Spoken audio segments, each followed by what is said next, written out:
Dear students, welcome to the YouTube channel of Farooq High Secondary School, Farooq College. Myself, Jamshina. And today I would like to start with something funny. And this is a story of a mayor and his wife. There was this mayor who was taking part in a parade with his wife. After taking part in the parade, they were returning to their home. On the way back home, they halted at a gas station or a petrol station to fill gas or petrol into their car. And there came a man to fill the petrol in or gas into their car, and that man was the mayor's wife's ex-boyfriend. Pointing to that man, the mayor told his wife, "Oh my darling, I was just thinking, if you had married that man, you would have ended up your life in a gas station." The mayor's wife smiled and replied, "Oh my sweetheart, no.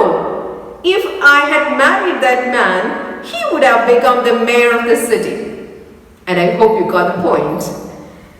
Women need to be self-confident. Well, today we are going to deal with the third L, which is leadership.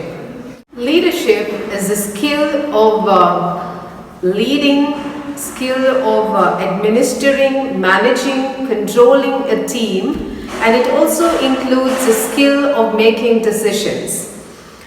Leadership roles include such roles as managers, CEOs, that is Chief Executive Officers, parliamentary leaders like ministers, Prime Minister, President, etc. And what we can see today, as we go higher up the ladder of leadership, there are fewer and fewer women taking up these kinds of leadership roles. And their numbers actually is limited to something which could be counted over our fingers. And does it mean that women are incapable of these leadership roles? Or my question to you is, are women capable of becoming leaders? Yes, of course. Of course, women are better leaders. We have many such examples. Of best women leaders. For example, Indra Nooyi, the former CEO of PepsiCo. She has consistently ranked among the world's 100 most powerful women. You have Mary Kom.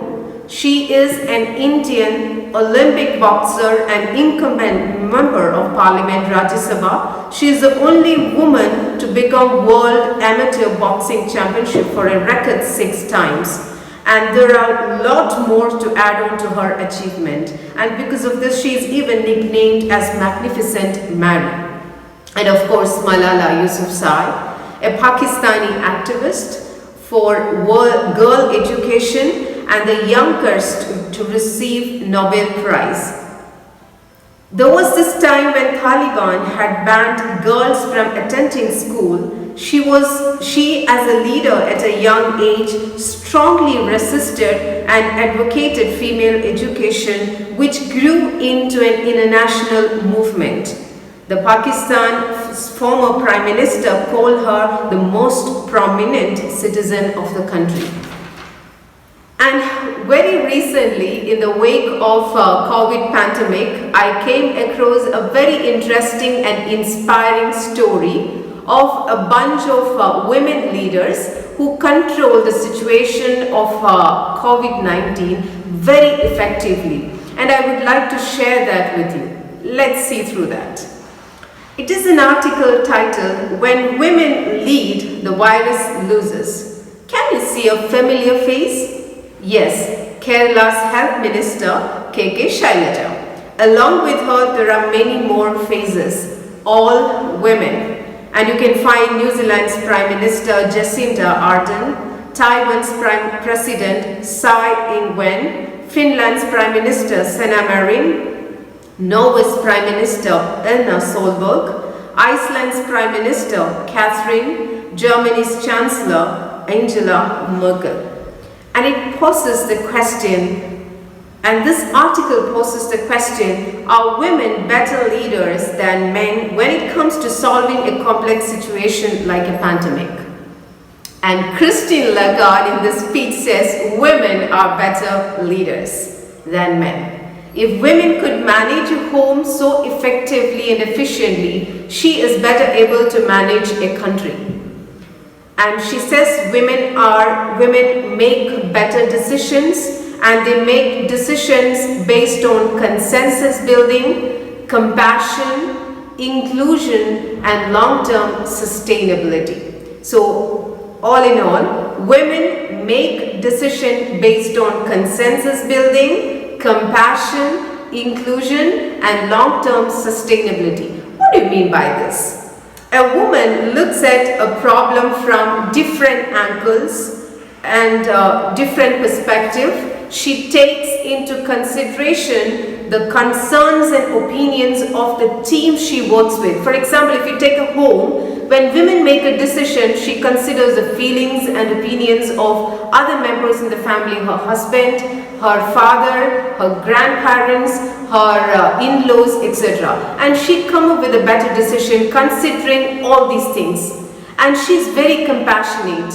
She is very loving and kind-hearted, and she also includes everything and everyone's opinions before making or taking a decision. And such decision will have long-term sustainability or long life. Or so we can, Christine Lagarde in the speech says that women are better leaders than men because of these reasons. And when she makes decisions, she makes sure that everyone agrees with her decision. But what pulls her back from taking up leadership roles, or why fewer women can be found in these leadership roles? Christine Lagarde gives you the answer. Because she lacks confidence. There is this general mindset among the people that women are incapable or women are not capable of taking up risks. So as we bring our girls up from childhood to adulthood, we ingrain this feeling into them. So women, of course, lack confidence and they fear to take up risks, and women themselves decide to remain in the comfort zones of their homes, comfort zones of certain jobs which does not put them into risk. And so how can we overcome this? Christine Lagarde says that dare the difference delivers. Women should come out of their comfort zones and take up risk. Women should be given proper education, and education should be capable of bringing confidence in women, and they should be self-confident. Women should be encouraged and motivated to become world leaders. And by this we come up to the end of this chapter, which is a speech, the 3 L's of empowerment. So far we have looked into the 3 L's of empowerment, which is learning or education, labor or job or work, and leadership. And this 3 L's is, for achieving women empowerment by these 3 L's, we need a concerted effort, a group effort. So Christine Lagarde ask the people or the youth of the world and the people of the world to encourage women to take up risk and to come up powerful. And that's how she ends the speech. And thank you so much.